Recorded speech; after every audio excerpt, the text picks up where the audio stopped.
Sopa.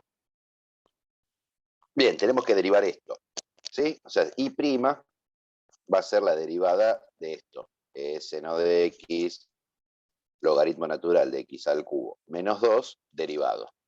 Antes, uy, que...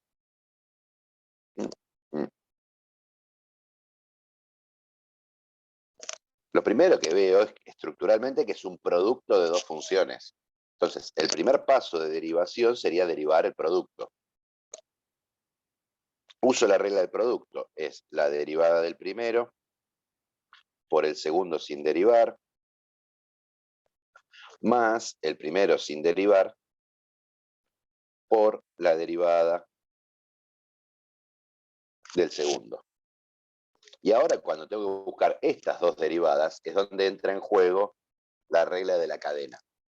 Porque acá tengo una composición de funciones y acá tengo otra composición de funciones. Entonces, acá es donde tengo que prestar atención porque entra esta herramienta que vimos ayer. Si yo le pongo un valor a x, primero calculo el seno y después calculo la exponencial. Entonces, la exponencial va a ser lo primero que derive. E elevado a la algo se deriva como e a la misma cosa. Ahora encadeno por y tengo que derivar la cosa. La derivada del seno la tenemos en tabla, es el coseno de x. Por logaritmo natural de x al cubo menos 2. Este término ya está. No hay más nada para derivar. Sigo.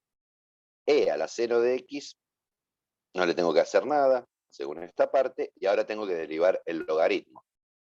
Tengo el logaritmo y un polinomio adentro. Si yo pusiera un valor a x, lo primero que hago es calcular el polinomio y luego calculo el logaritmo. Entonces, lo primero que voy a derivar es el logaritmo. Siempre de afuera hacia adentro es la regla de la cadena. O sea, logaritmo de algo, si me fijo en la tabla, es 1 sobre el algo, x al cubo menos 2. Por, y ahora derivo lo de adentro, que me queda 3x. Cuidado, un error típico que aparece cuando tienen logaritmo de x al cubo menos 2 y lo tienen que derivar.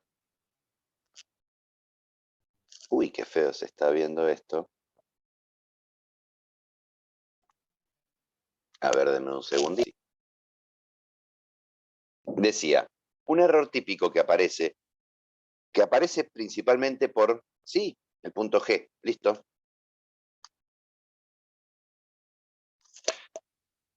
Es el problema de pensar el logaritmo como logaritmo. Fíjense que, y no es casual, que yo siempre digo logaritmo de algo, logaritmo de algo, logaritmo, porque el logaritmo es una función con argumento. No es que el logaritmo solo va a aparecer. Entonces, muchas veces pasa que, ¿se acuerdan? La derivada del logaritmo es 1 sobre x. Y en realidad, no. La derivada del logaritmo natural de x es 1 sobre x. ¿Sí? Entonces, el error típico que aparece, como dicen, la derivada del logaritmo 1 sobre x por la derivada de este, 3x al cuadrado. Me falta el cuadrado acá. ¿Sí? Cuidado, o sea, están como usando una regla de la cadena, pero se están olvidando que acá no es que la palabra logaritmo no se deriva como 1 sobre x. ¿Sí? Y no cometan el caso extremo de error de pensar que acá hay un producto. Porque también hemos visto aparecer otro logaritmo natural de x al cubo menos 2 derivado, y nos ponían logaritmo derivado por x al cubo menos 2 más logaritmo de x al cubo menos 2 derivado. O sea, como si acá hubiera un producto. Entonces ponían 1 sobre x, porque la derivada del logaritmo es 1 sobre x, por x al cubo menos 2, más logaritmo natural de 3x cuadrado. Ojo al piojo con eso. Una de las grandes macanas que tenemos con la derivada es que no tenemos una estrategia de verificación. O sea, yo hago una serie de operaciones y el resultado que me da no puedo verificar si está bien, de otro modo que no sea volviendo a derivar y viendo que me da lo mismo. O teniendo un listado de resultados con el cual cotejar mi producción. Entonces, ojo, revisar este tipo, o sea, si ven diferencias, revisar que no estén entrando en algún tipo de error de concepto en el camino. Ahora, esto acá se puede aprolijar hasta ahí. O sea, esto yo le podría, como tienen e a la seno de x ambos, lo puedo escribir como e a la seno de x por coseno de x por el logaritmo de x al cubo menos 2, más 3x cuadrado sobre x al cubo menos 2. Mucho más no lo puedo prolijar. Podría meter este coseno acá arriba, como para hacerlo más chiquito. Como está multiplicando, pensar que viene de una potencia. Pero tampoco es que gano tanto. ¿Sí? No sé qué decía porque decían que comparaban con la respuesta y estaba... Igual estaba así en la ¿Estaba así? respuesta. Ah, Sí, bueno. quedaba Entonces así. no. Sacaba Entonces, común nomás. sí, mucho más no puedo. ¿Sí? Cuidado también, cosas que pasan que cuando empezamos a ver regla de la cadena, cuidado que no es todos los ejercicios en todo momento tengo que usar regla de la cadena. Como pasaba con las indeterminaciones tipo E. No es que inmediatamente me aparecía la indeterminación 1 al infinito, sino que me parecía entreverada en el camino. O sea, acá la primera regla de derivación que tengo que usar es la del producto. ¿Sí? No es que tengo que derivar este y derivar este. O sea, porque aparezca una regla de derivación para la composición, no se pierden las reglas de derivación anteriores, sino que se combinan. ¿Sí? Cuidado porque también pasa mucho que, como empezamos a ver regla de la cadena, se olvidan de que no es distributiva la derivada con respecto al producto y derivan esto usando la regla de la cadena perfectamente, derivan esto usando la regla de la cadena perfectamente, pero se olvidan que es un producto y no usan la regla del producto. O sea, vamos agregando estrategias, no quedan de lado ni eliminan unas a las otras. Me agregaron por la ventana el 22G. Está acá. Bien. El G. Tenemos logaritmo igual a logaritmo en base 3 de x cuadrado más 1. Gran problema, gran. No sé cómo se deriva el logaritmo en base 3. Yo me voy corriendo a mi tabla y me aparece que la derivada del logaritmo natural de x es 1 sobre x. Pero no me aparece el logaritmo en base 3. ¿Qué podría ser? Me pongo a buscar la función derivada del logaritmo en base 3, o sea, agarro y hago el límite, cuando h tiende a 0, del logaritmo en base 3 de x más h, menos logaritmo en base 3 de x, todo sobre h. Es una posibilidad. Podría ser esto. Podría ser esto, pero de a fiaca.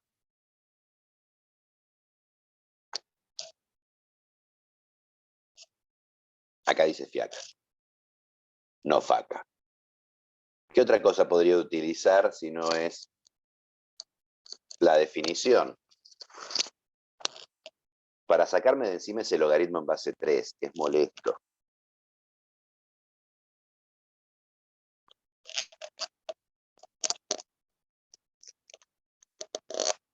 Insisto, si tuviera logaritmo natural, listo, sale como tiro.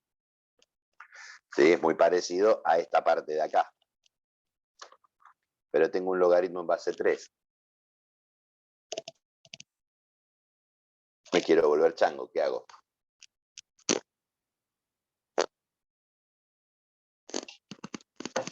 Cambio de base. Tenías que esperar que terminara el mate, Dayana. Exactamente. Tengo el teorema de cambio de base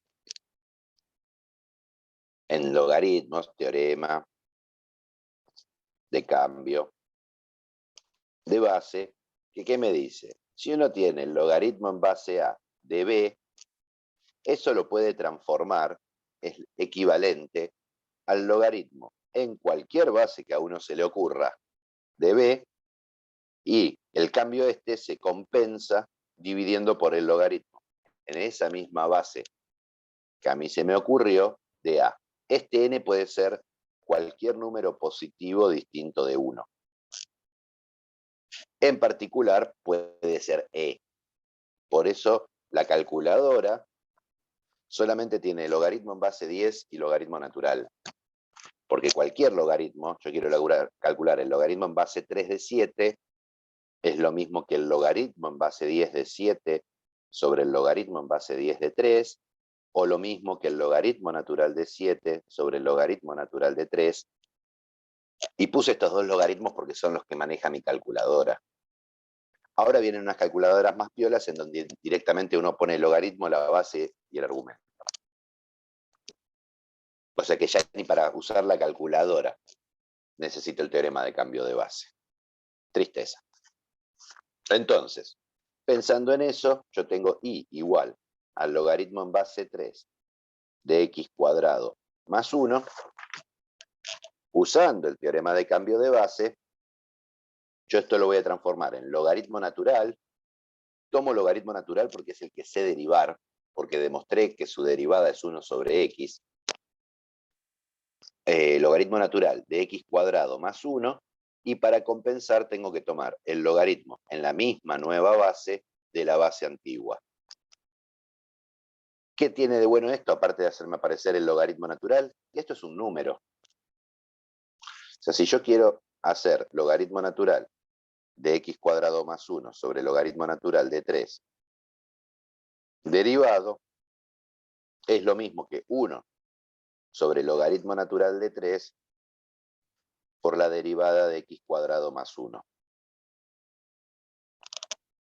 Primera propiedad que vimos de derivada, que si agarro tengo un número multiplicando mi función, el número sale para afuera y la derivada ataca solamente la función. Y acá sí, ahora hago regla de la cadena. 1 sobre el logaritmo natural de 3 por el logaritmo de algo derivado es 1 sobre el algo, y ahora encadeno por la derivada de lo de adentro, 2x. O sea, resultado final, y prima puesto bonito, 2x por logaritmo natural de 3 por x cuadrado más 1. Y acá también es algo que uno, empezar por las respuestas no es una buena idea muchas veces. ¿Por qué? Porque la respuesta por ahí no me brinda muchas indicaciones.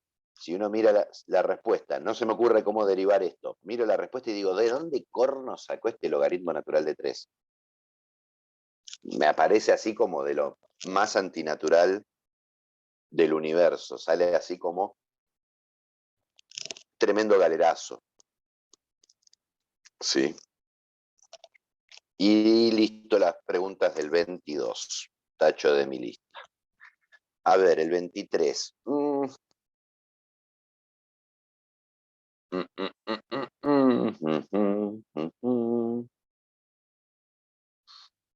Estoy pensando cómo hablarlo sin hacerlo, ¿no? Perdón, profe, última ¿Qué? preguntita del Sí, pero 22.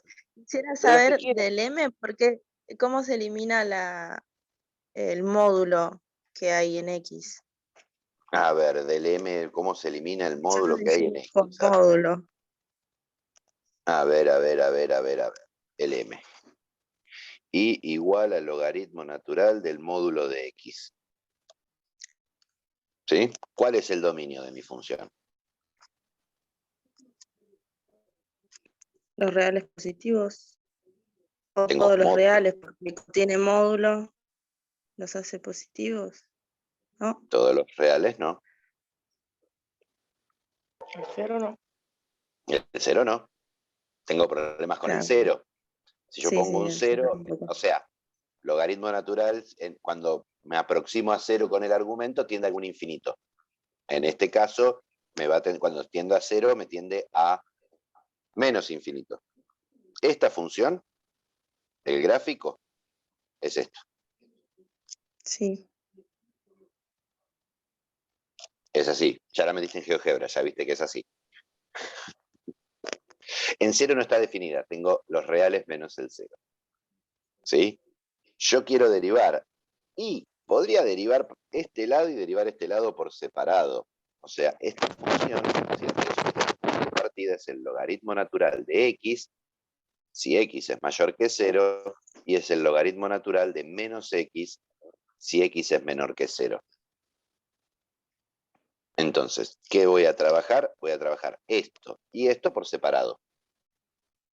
Para los mayores que 0, y prima es 1 sobre x. Ahora, si acá quiero derivar, acá tengo que usar la regla de la cadena. ¿Sí? ¿Qué me queda? Me queda 1 sobre x por la derivada de lo de adentro, que es menos 1, menor que 0. Otra forma de pensarlo, usando la regla de la cadena, ¿sí? Si yo pienso que Perdón, y es profe. logaritmo, ¿qué? ¿No es 1 sobre menos x?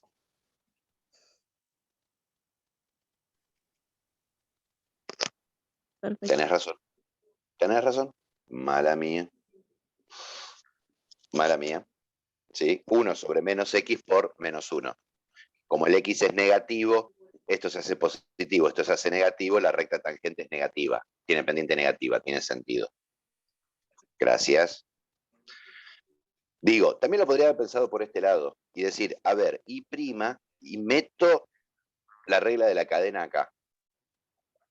¿Qué me queda si hago la regla de la cadena? 1 sobre módulo de x por la derivada del módulo. El módulo es derivable, salvo en el 0. O sea, la derivada del módulo es una función que me devuelve 1 para los positivos y menos 1 para los negativos. Y en 0 no está definida. Probamos nosotros hace 4 clases, 5 atrás, ¿sí? Que la derivada del módulo en 0 no existe. ¿Sí? Es más, lo usamos como primer ejemplo de punto de no derivabilidad y lo llamamos punto anguloso. ¿Sí? O sea que de acá cuando quiero reemplazar me aparece este 1 que aparece acá y este menos 1 que aparece acá. ¿Sí? O sea, no me queda más remedio que, entre comillas, abrir el módulo en este caso. ¿Sí? Lo que vemos, digo, algo que sucede con la función es que para valores simétricos, ¿sí? Sus rectas son también simétricas, sus rectas tangentes. O sea, porque si yo acá tomo un punto en donde la recta tangente tiene pendiente, qué sé yo, 8, no va a ser este punto, ¿sí? Porque esto es más grande que 1, así que la recta tangente tiene una pendiente que es una fracción, pero no importa. Tengo una pendiente, del otro lado tengo la pendiente opuesta. O sea, si yo pliego, se me juntan también las rectas tangentes. Una linda función simétrica. Claramente es una función par, ¿no? Si le pongo un módulo a la x, la convierto en par automáticamente. Se me quedaron mudos. Digo, ¿algo más del 22 antes de que pase el 23?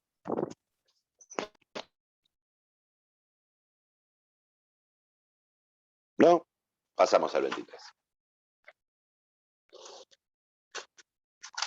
El 23 juega básicamente con tipo 23, vamos a hacer,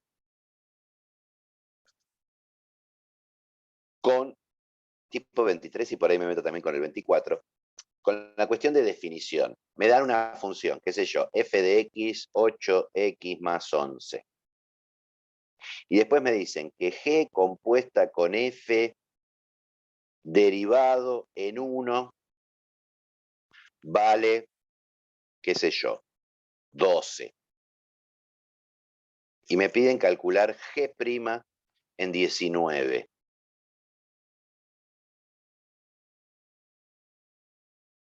¿no? Entonces uno dice, pero para, esto no entiendo la conexión entre esto y esto. ¿Sí? Insisto con lo que digo siempre, son ejercicios artificiales que buscan un poco el trabajo y el procesar ciertas operaciones. A ver, yo acá tengo G compuesta con F derivado. Si yo hago G compuesta con F en X derivado, la regla de la cadena que me dice que esto tiene que ser, va a ser G' en F de X por F' de X. O sea que G compuesta con F derivado en 1 es G' en F de 1 por F' de 1. F' de 1, como conozco la función, lo puedo calcular. F' de X me queda 8, entonces F' de 1 me queda 8 porque es una función constante. O sea que esto es un 8. Y acá aparece F en 1. ¿Sí? F en 1 también lo puedo calcular. F en 1 es 8 por 1 más 11, que es 19.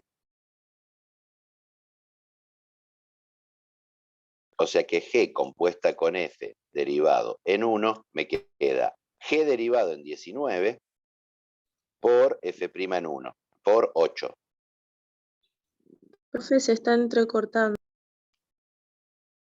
Yo me veo de corrido, no sé el resto.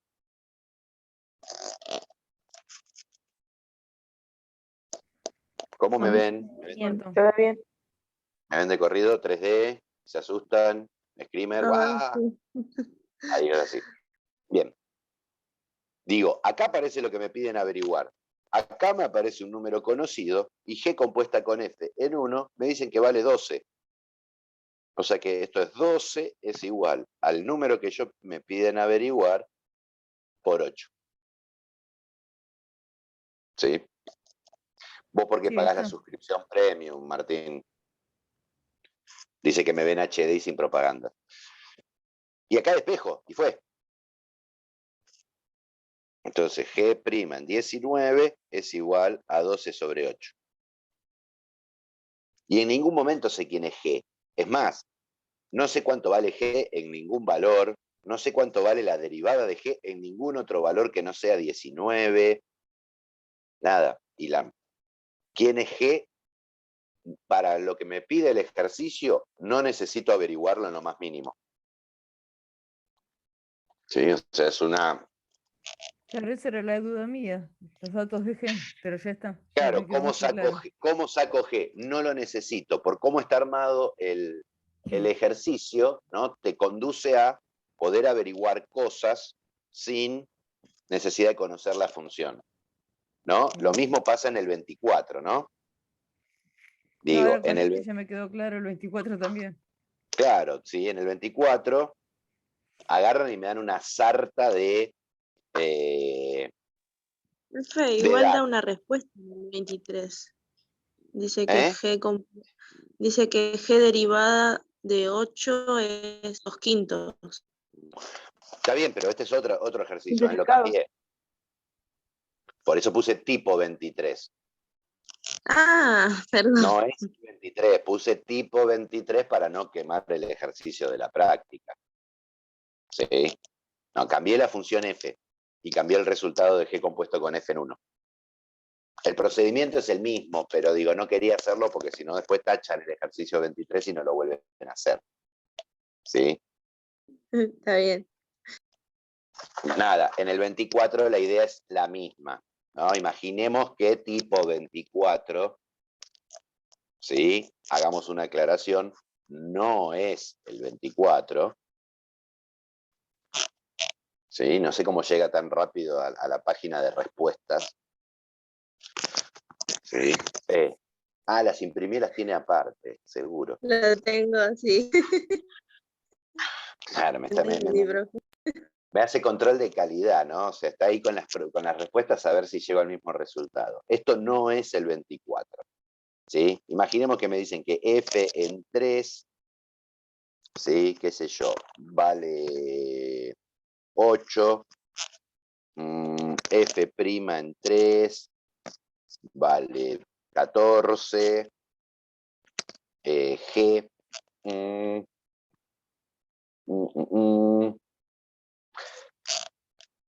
g en 8, ¿qué tengo que repetir acá? Este.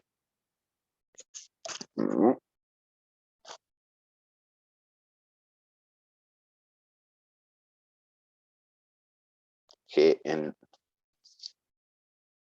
G' en 8 vale 12, qué sé yo. Y G,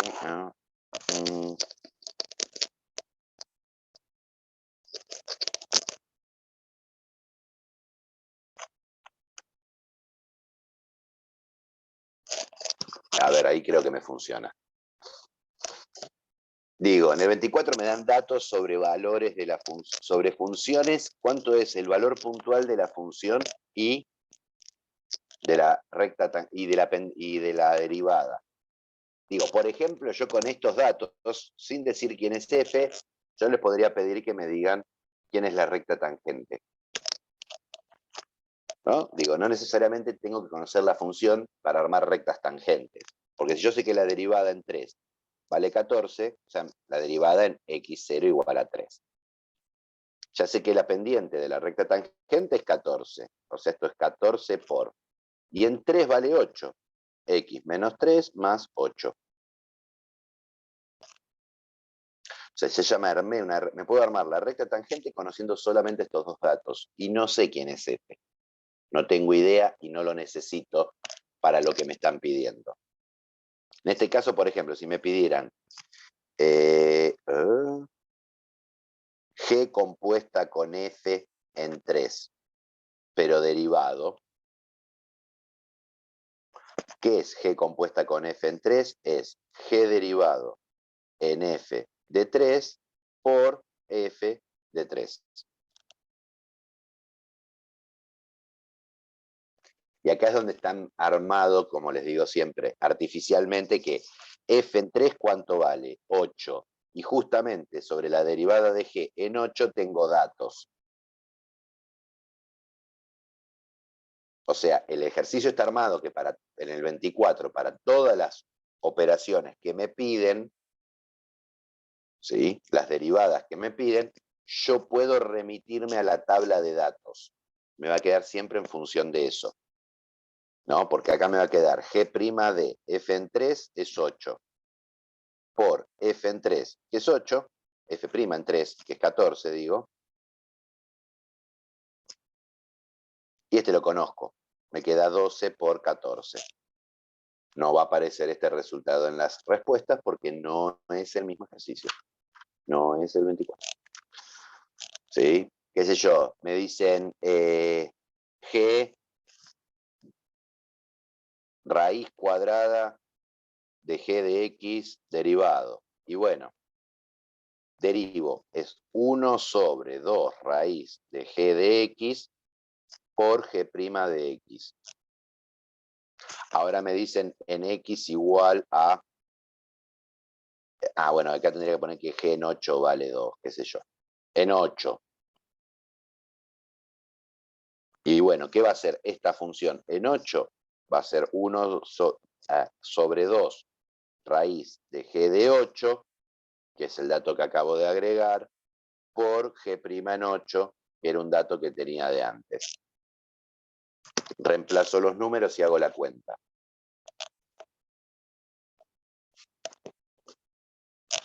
¿Sí? Y con eso sale el 24. 23 y 24. Acabo de eliminar. Sin. El 25, nadie lo preguntó. ¿Sí? En el 26 aparece función par y función impar. Acá hay que recordar que era una función par y una función impar.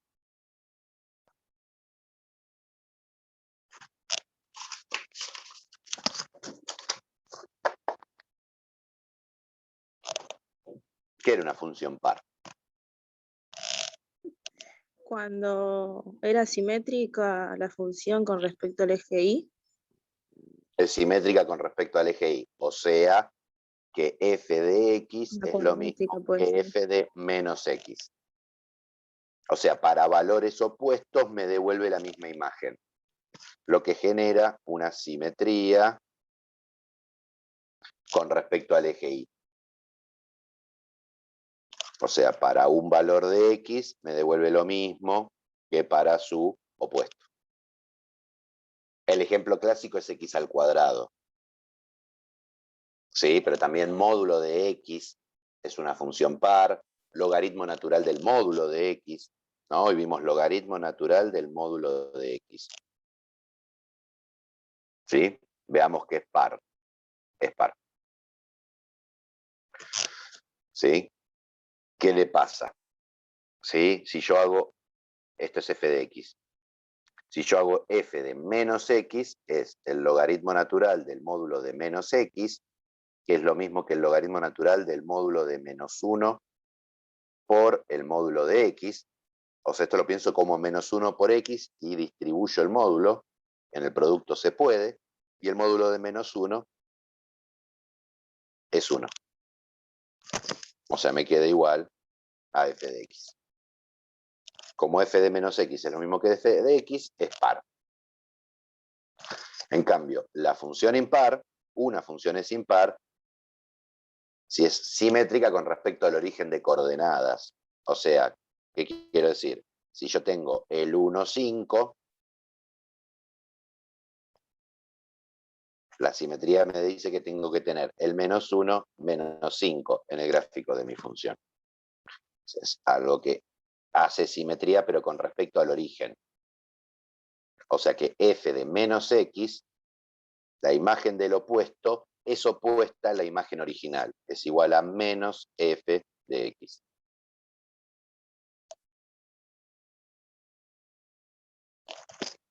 Esto es una función impar.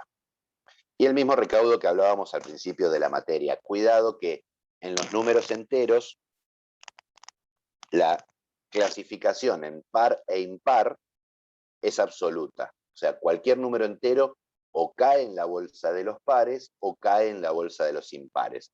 No puede quedar sin una etiqueta. Con funciones no pasa eso. O sea, tengo funciones que son pares, tengo funciones que son impares y funciones que no son ninguna de las dos cosas. Ahí es engañoso el nombre. Ahora, ¿qué me piden? Me piden demostrar que si f de x es par, entonces f' de x es impar. La estructura de siempre, hipótesis, tesis. Tengo que partir de acá y llegar acá. Entonces, si es par, yo tengo que f de x es igual a f de menos x. Como acá me aparece en la tesis la derivada, ¿cómo voy a hacer aparecer acá la derivada? Derivando. ¿Sí? Y la derivada es única. ¿Qué quiero decir? Si yo tengo dos funciones que son iguales, sus derivadas también son iguales. O sea, conserva igualdades la derivación. Entonces, si yo derivo de este lado y derivo de este lado, me tiene que dar lo mismo. Ahora, f de x derivado es f de x. F de menos x derivado, acá tengo que usar la regla de la cadena, porque es la función f, o sea, la función menos x compuesta con la función f, o f compuesta con menos x, ¿sí? Cuidado el orden. Pero si yo le doy un valor a x, primero le calculo el opuesto y después calculo f. Entonces, al derivar, la primera que derivo es f. O sea, me queda f' en menos x por la derivada de menos x, que es menos 1. Y acá derivé. Que f' es impar quiere decir que f' de menos x es menos f' de x. Traducido, lo que tengo que demostrar a mi función. Ahora, si yo acá, este menos 1, lo paso para el otro lado, ¿qué pasa? me queda menos 1 por f' de x es igual a f' de menos x, que es exactamente esto.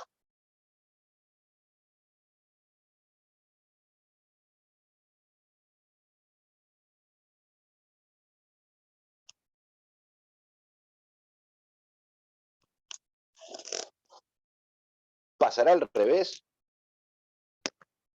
¿Qué quiero decir al revés? No al revés en el sentido del teorema, sino que si f de x es impar, ¿pasará? Esto es mi pregunta. ¿Que f' de x es par?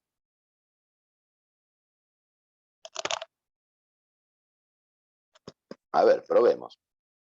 Yo tengo que f de menos x es igual a menos f de x. Voy a derivar. Se usa el mismo procedimiento del caso anterior. La derivada de f de menos x me queda f de menos x por menos 1. F derivado en menos x por menos 1. La derivada de menos f de x, el menos sale para afuera y me queda f' de x. Ahora, este menos 1, con este menos 1 se me anulan. O sea, si paso este menos 1 para allá, me cancela este menos 1. ¿Qué me queda? F' de menos x es igual a f' de x. Pero si la derivada en menos x me devuelve lo mismo que la derivada en x, entonces es par.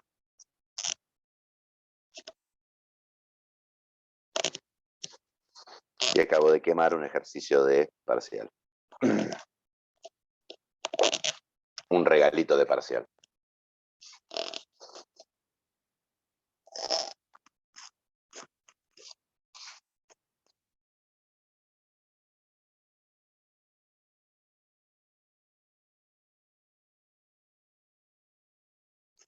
Bien.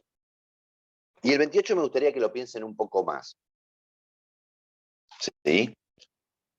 Digo, en el 28, un poquito de ideas del 28, me pide calcular por definición si existe la derivada en un valor, ¿sí?, para una función partida, justamente en el punto de corte. O sea, tengo f de x igual a x menos 2 al cuadrado menos 3, menos 2x, x mayor o igual que 1, x menor que 1, y me preguntan, ¿existe f' en 1?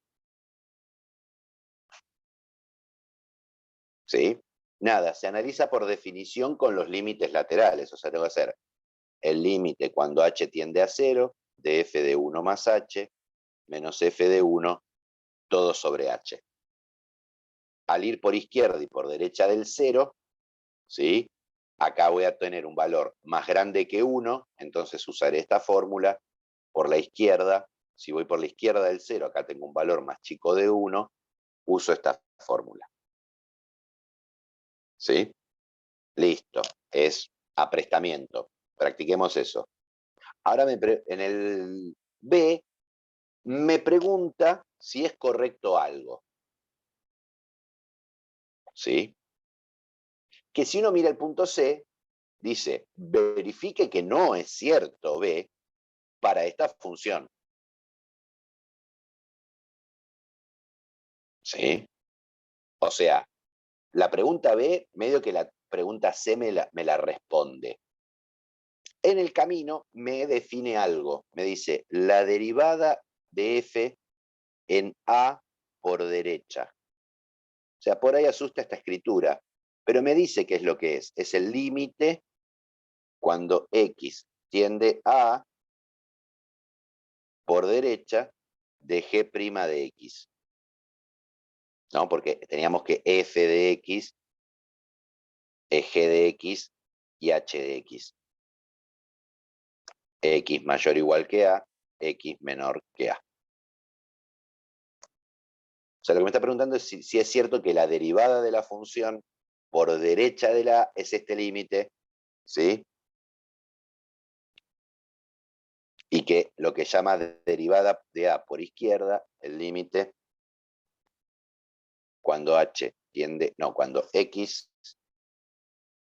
tiende a por izquierda de h' de x. O sea, si en la función derivada al acercarme por izquierda o por derecha a la, me da lo mismo que hacerlo acá. Y en el C me dice verifica que no se cumple para esta función. ¿Sí? O sea, posiblemente, si no me acuerdo mal, en el primer ejemplo se cumple lo que dice el punto B. En el punto C no se cumple lo que dice el punto B. ¿Sí? Para pensar el D, bajo qué hipótesis es válida la propiedad citada en B, habría que analizar qué diferencias hay entre la primera función y la segunda función. ¿Sí? Traten de procesarlo, pensarlo, y si no sale, la siguiente clase lo vemos, pero seguro. Pero nada, es un lindo ejercicio para pensar, a ver qué diferencias hay, comparar. Digo, porque uno se tienta a veces y piensa, ¿cómo se dice? Encuentra ejemplos en donde se cumplen cosas que son muy bonitas, ¿sí? Pero son muy bonitas por el ejemplo que uno está analizando. O sea, esta cuestión de cuidado con la generalización abusiva de propiedades, que se cumpla para los ejemplos que uno, ¿sí? Que a uno se le ocurran, aunque sean muchos, no quiere decir que se cumpla siempre. Digo, yo pienso, pero las funciones entonces son todas derivables. Y empiezo a pensar ejemplos. Y todos mis ejemplos son polinomios. Y bueno, nada, ya sabemos que no toda función es derivable, ¿no? Bien. Piensen entonces el 28. ¿Alguna duda más con respecto a la práctica?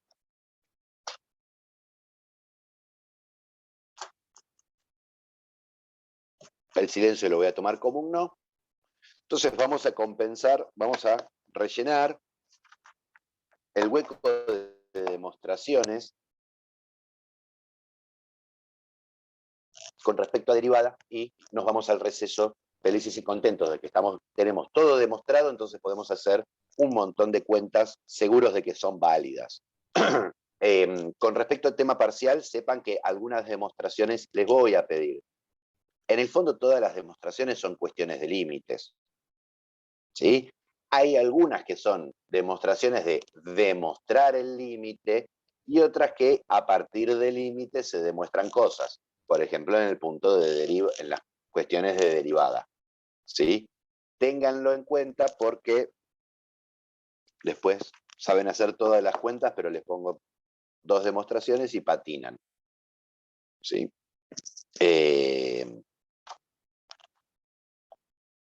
Mi idea es que cuando volvamos del receso a la brevedad haya un parcial. Entonces abro el espacio a consensuar fechas y que pensemos entre todos qué fecha les acomoda. El temario sería hasta donde llegamos hoy. Ejercicio 28 de la práctica 4. O sea, entra todo el trabajo con límites, asíntotas y toda la primera parte de derivada. O sea, algunas demostraciones de derivada por definición de algunas propiedades con derivadas y reglas de derivación. O sea, te tiro una función y la podés derivar. El segundo cuatrimestre arrancamos a pensar qué información geométrica me da la derivada. Y ahí vamos a hacer un análisis completo de función, ¿sí? Y la parte de optimización. Opción 1, ¿sí? Primer clase después del receso, hacemos consulta. La segunda, hacemos parcial. ¿Sí? La segunda opción, que me parece que no cambia en nada, lo único que les daría una semana más, el mismo esquema la segunda semana. ¿Sí? Pero no es que la primera semana me voy a dedicar a hacer todas consultas, etcétera.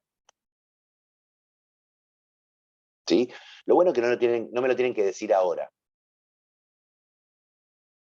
¿Por qué? Porque cuando nos encontramos después del receso, arrancamos la clase y decimos, bueno, yo hago clase de consulta. Ustedes consultan y después vemos cuando hacemos el parcial. Pero nada, sepan que en la primera o segunda semana después del receso, estaría bueno hacer un primer parcial para ver cómo vienen con la materia, a ver qué cosas hay que ajustar. Como todo parcial tiene recuperatorio, o sea, no dramaticen, pero digamos, me parece que está bueno tomar el tiempo del receso como para completar los baches que uno tiene. Uno puede repasar las clases ya que están grabadas, pueden contactarse entre ustedes y analizar los ejercicios que no salgan, etc. ¿Quedó alguien del otro lado después que dije la palabra parcial o no? Sí, profe. Sí. Ok, bueno, no, porque me sentía así como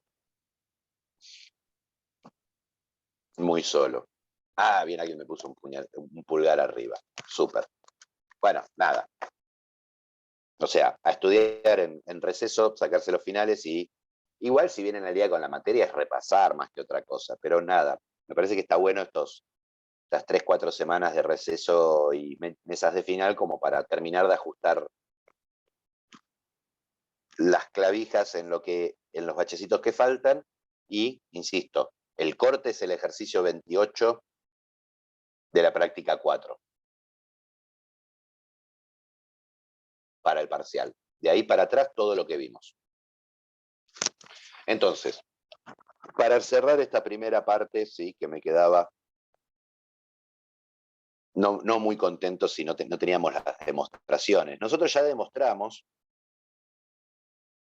corríjanme si no es así, que si yo tengo K por f de x derivado, esto es K por f' de x.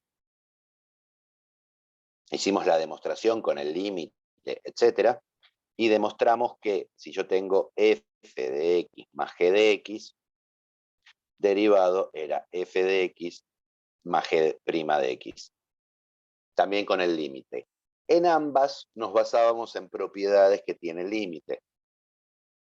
¿Sí? Acá sacaba factor común K en la definición. Como era una constante, lo podía sacar afuera del límite. ¿Sí? Acá reordenaba el límite y usaba que el límite se distribuye en la suma. Entonces, el límite de la suma me quedaba la suma de los límites y me quedaba la otra derivada. ¿Qué nos quedó sin demostrar? Sin demostrar 3 cosas. Que f de x por g de x derivado es la derivada del primero por el segundo sin derivar, más el primero sin derivar por el segundo derivado, que la derivada de f de x sobre g de x es la derivada del de arriba por el de abajo sin derivar, menos el de arriba sin derivar por el de abajo derivado sobre el de abajo al cuadrado, y que si yo tengo f de g de x y lo quiero derivar, esto es la derivada de f en g de x por por g' de x, lo que llamamos regla de la cadena. Hoy vamos a demostrar estas dos, con ayuda de ustedes. ¿Sí? Esta la vamos a dejar para después de el receso, porque necesitamos otro teorema para demostrar esto, que se llama teorema de Lagrange. Que es más, si uno hace el recorrido en la materia, aparece el teorema de Lagrange y unas utilizaciones medio particulares, ¿sí? Lo fundamental del teorema de Lagrange es que me permite demostrar la regla de la cadena. O sea, es un teorema fuerte para otra demostración. ¿Sí? Entonces, cuando hablemos sobre el teorema de Lagrange y recorramos un poco los ejercicios que aparecen en la práctica, porque se puede usar para otras cosas como para probar ciertas inecuaciones, ahí sí lo vamos a usar como herramienta para demostrar la regla de la cadena. Entonces, atacamos estos dos, demostramos y terminamos. A ver, tengo f de x por g de x. Y quiero calcular su función derivada. Por definición, ¿esto qué es? Es el límite cuando h tiende a 0 de f de x más h por g de x más h menos f de x por g de x, todo sobre h. ¿Sí? Usé la definición. La función que me da, lo pongo en x más h, menos la función en x, todo sobre h. Obviamente, si h tiende a 0, esto me queda f de x, esto tiende a g de x, entonces me queda f de x por g de x, menos f de x por g de x, tiende a 0, sobre h que tiende a 0. Y acá algo importante de la demostración a la hora de trabajar en matemática. ¿Sí? Muchas veces las demostraciones parecen que es un camino como de descubrimiento, ¿no? Como que yo voy haciendo la demostración y me va surgiendo nuevas cosas y de repente llega un final precioso y pongo cara de sorprendido. ¿Sí? No funciona así la matemática. ¿Sí? Yo, en todo momento, cuando hago una demostración en matemática, lo que tengo claro es a dónde quiero llegar. ¿Yo a dónde quiero llegar en esta demostración?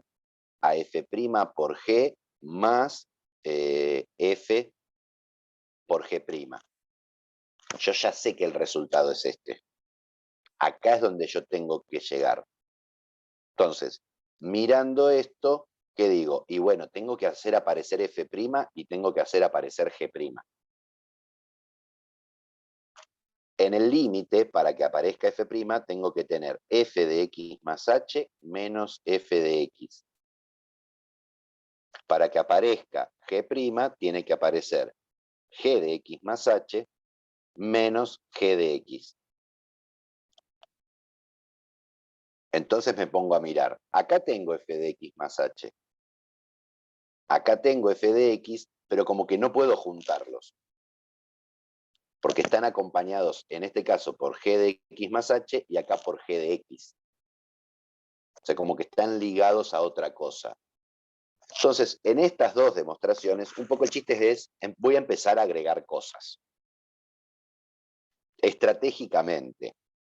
O sea, esto es el límite cuando h tiende a 0 de f de x más h por g de x más h. ¿Qué tendría que agregar para poder tener f de x más h menos f de x? Tendría que tener un menos f de x, pero para poder juntarlo con este de acá, ¿sí? Tendría que acompañar a este f de x con un g de x más h. ¿Por qué hago eso? Porque yo si agarro esto y lo saco de factor común, adentro del paréntesis me queda justo lo que yo quiero, que es f de x más h menos f de x. Ahora, yo agregué este factor, tengo que compensarlo, el agregado que hice. Si lo puse restando, lo tengo que agregar sumando. Y después el resto de lo que me quedaba, menos f de x por g de x. Todo esto sobre h. Si miro acá en el agregado que hice, límite cuando h tiende a 0, si saco factor común g de x más h, adentro del paréntesis me queda f de x más h menos f de x. Listo, genial. Esto que quería que apareciera ya lo hice aparecer. Acá adentro. Ahora quiero hacer aparecer esto. Tengo que tener g de x más h. Ah, mira, justo. En esto que agregó me apareció un g de x más h. Y tengo que tener un g de x. Acá en el que estaba originalmente tengo un g de x. Por suerte me quedó que tienen f de x y f de x ambos miembros. O sea que si yo acá hago más f de x por, o sea, saco factor común f de x entre estos dos, me queda g de x más h menos g de x. Y todo esto sobre h. ¿Qué voy a hacer ahora? Como tengo una suma, el h lo puedo repartir. O sea, me queda el límite cuando h tiende a 0 de g de x más h por f de x más h menos f de x todo sobre h más f de x por g de x más h menos g de x todo sobre h. Y es más, puedo ser más extremo todavía, puedo escribirlo así, límite cuando h tiende a 0 de g de x más h por f de x más h menos f de x todo sobre h más el límite cuando h tiende a 0 de f de x por g de x más h menos g de x todo sobre h.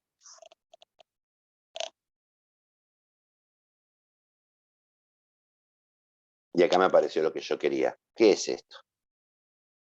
El límite cuando h tiende a 0 de f de x más h menos f de x todo sobre h.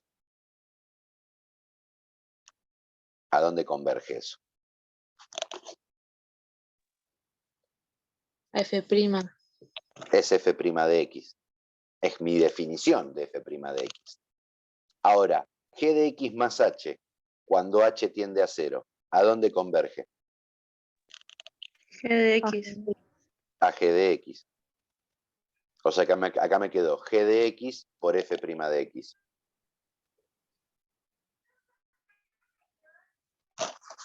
Acá, en este, ¿qué tengo acá? G de x más h menos g de x todo sobre h. Esto converge a g' de x. Y este f de x es una constante, porque la variable acá es h. Así que converge a sí misma. O sea, me queda más f por g' de x. Una belleza. Y ya está. Cuadradito, pintado. Tingui, tingui, tingui, tingui, tingui. Digo, fíjense cómo el saber a dónde quiero llegar me orienta en qué tengo que agregar. Si hubiera agregado f de x más h por g de x, llego a lo mismo, pero con esto dado vuelta. O sea, no hay un solo camino de la demostración. ¿Sí? Y utilizo una estrategia clásica en este tipo de demostraciones de empezar a agregar términos que se cancelan entre sí, como esto suma 0, es lo mismo que no agregar nada, pero me permiten una transformación algebraica y llevarlo a un camino conocido. O sea, esto es del estilo de las estrategias, por ejemplo, que usamos en límites tipo E, que empezamos a agregar y sacar cosas para que se nos acomode y nos convenga y nos aparezca un límite conocido que queremos utilizar. ¿Sí? Listo, acabamos de demostrar, ahora podemos usar sin sentirnos, ¿sí? Blasfemos, impíos o sucios la regla del producto. ¿Por qué? Porque ya la demostramos, ya sabemos que es válida, ya se lo puedo preguntar en el parcial.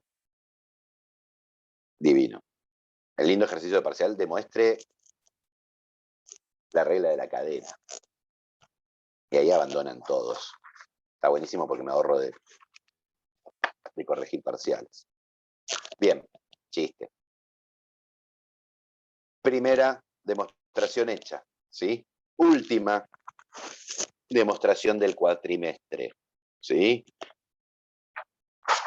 Digo, acá me aparecía un más, vimos que surgió a partir del trabajo con el límite. Acá lo que a uno siempre le llama la atención, qué sé yo, a mí me llamó la atención la primera vez que vi la regla de la derivada, ¿qué corno? ¿Por qué g cuadrado? O sea, aparece al cuadrado, no derivado ni nada por el estilo, al cuadrado. ¿Por qué? Bueno, veámosla. ¿Qué podemos hacer con respecto a nuestra en la demostración? Se me acaba de ocurrir una demostración que es re chonga, ¿no? Digo, Estaba pensando en esto, ¿no? F de x sobre g de x, si yo lo quiero derivar, lo puedo pensar como f de x por 1 sobre g de x. Que esto es lo mismo que f de x por g a la menos 1, ¿sí? En el sentido de potencia, g a la menos 1, no la inversa, ¿sí? De x derivado. Entonces, como tengo la derivada del producto, yo puedo decir esto es f derivado por g de x a la menos 1 sin derivar, más f sin derivar por g de x a la menos 1 derivado. Acá que me queda, ¿sí? F' sobre g de x más f por, y acá tendría que usar regla de la cadena. O sea, me queda menos 1 por g de x a la menos 2 por g' de x. O sea que me queda f' de x sobre g de x menos f de x por g' de x, todo sobre g de x al cuadrado. Y si sumo estas dos fracciones, saco denominador común, g de x al cuadrado, g de x al cuadrado dividido g de x, me queda g de x. Por el de arriba, f' de x por g de x menos, acá me queda 1, f de x por g' de x. Una belleza, ¿sí? ¿Cuál es el problema de esta demostración? Presupone demostrado la regla de la cadena. O sea, en este paso uso regla de la cadena. Si yo tuviera demostrada la regla de la cadena, esta es una demostración completamente válida de la derivada del cociente. ¿Sí? Insisto, cuidado que este menos 1 lo pongo bien afuera porque es un menos 1 de potencia y no un menos 1 de inversa. El eterno problema de ese menos 1 que puede significar varias cosas. Como no tenemos demostrada la regla de la cadena, la derivada del cociente tenemos que demostrarlo de otra forma. Y la única otra forma que tenemos es recurrir a la definición. Yo tengo f de x sobre g de x y quiero su función derivada, esto va a ser el límite cuando h tiende a 0 de f de x más h sobre g de x más h menos f de x sobre g de x, o sea, mi función en x más h menos mi función tal cual, todo sobre h. Ahora, por una deformación o por tradición o por costumbre, uno cuando ve fracciones tiende a juntarlas en una sola fracción para ver qué pasa. Me queda el límite cuando h tiende a 0 de, cuidado, esto es g de x más h y esto es g de x, son cosas distintas. Entonces, el denominador común que me sirve es g de x más h por g de x. Entonces, si hago este dividido este, me queda g de x por el de arriba, f de x más h por g de x. Menos este dividido este, me queda g de x más h, g de x más h por f de x. Todo dividido h.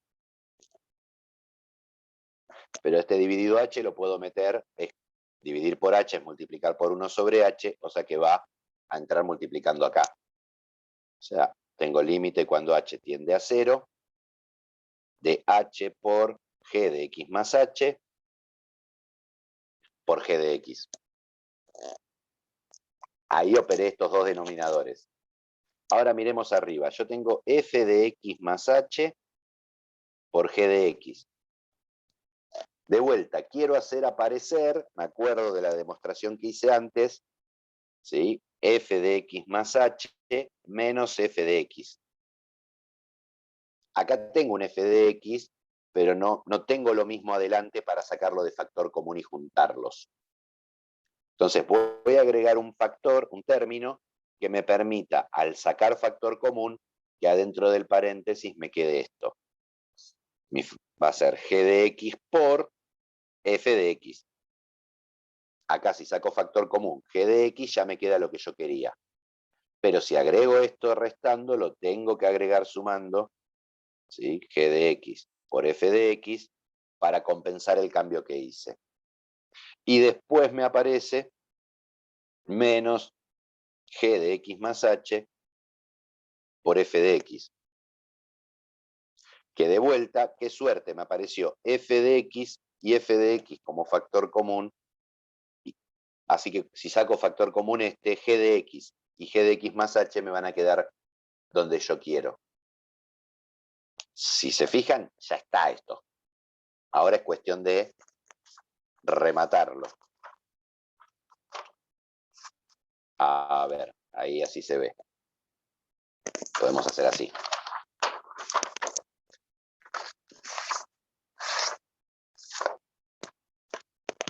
Esto es el límite cuando H tiende a 0 de... Acá voy a sacar factor común G de X. G de X por F de X más H menos F de X. Ya me quedó lo que yo quería. ¿Sí?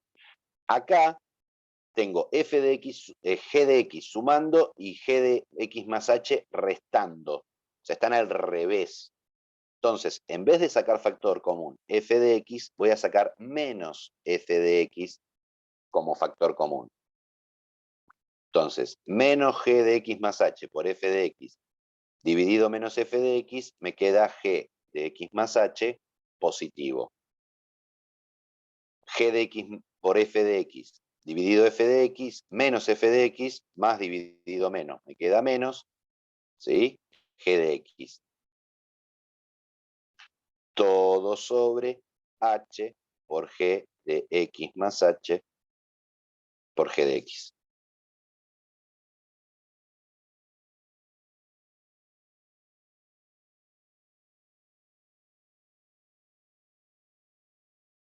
Y ya estoy, ¿no?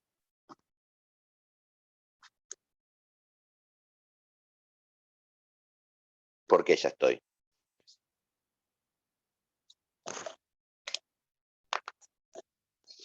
Voy a hacer el mismo procedimiento. Voy a... Claro, pero que sí, ya la veo, ya veo que viene el gol, ¿no? O sea, voy a distribuir el denominador y acomodar las cosas convenientemente. Hago todo de una. Me queda el límite cuando h tiende a 0. Si este denominador se lo asigno a este, lo voy a pensar así. Esto como g de x sobre g de x más h por g de x por f de x más h menos f de x todo sobre h. Menos el límite cuando h tiende a 0 de f de x sobre g de x más h por g de x, esta parte de acá, por g de x más h, menos g de x, todo sobre h. O sea, repartí en los dos sumandos el denominador, la h, como hay todos productos, la h se la asigné al paréntesis que me corresponde y todo lo demás lo amontoné adelante. ¿Sí? Acá si yo quisiera podría simplificar. Como yo ya sé el resultado, no lo voy a hacer. Porque yo quiero que esta g de x me quede acá arriba. ¿Sí? Entonces, nada. Esto justamente me lo armé para que cuando h tienda a 0, tienda justamente a la función derivada de x. Por, esto es g de x, así que con h lo ignora rotundamente, queda igual. Sobre g de x más h, este sí depende de h, pero como h tiende a 0, si pongo un 0 acá, esto tiende a g de x. Por g de x, que también lo ignora. O sea, el resultado de esta primera parte es g de x por f' de x, todo sobre g cuadrado de x, y ahí me apareció el cuadrado.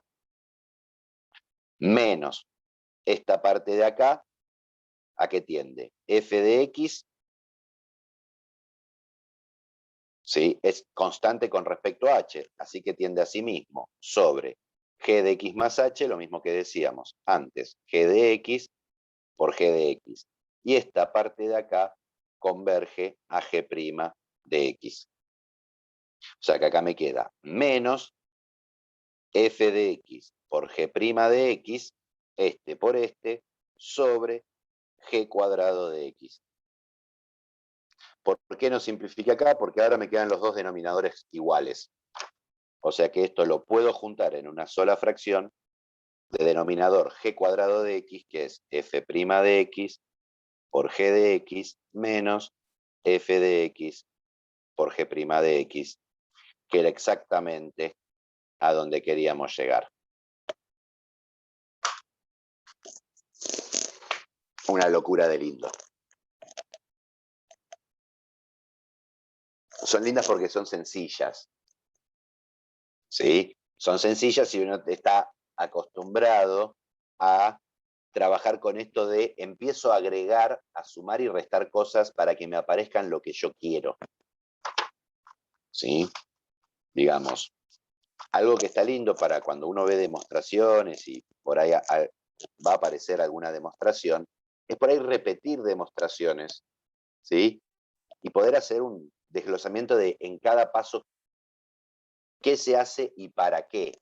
O sea, ¿para qué agrego yo en este punto estos dos términos? ¿Para qué lo hago? Y lo hice para poder sacar factor común g de x entre estos dos y que me quede f de x más h menos f de x adentro de un paréntesis. Este lo agregué para compensar este.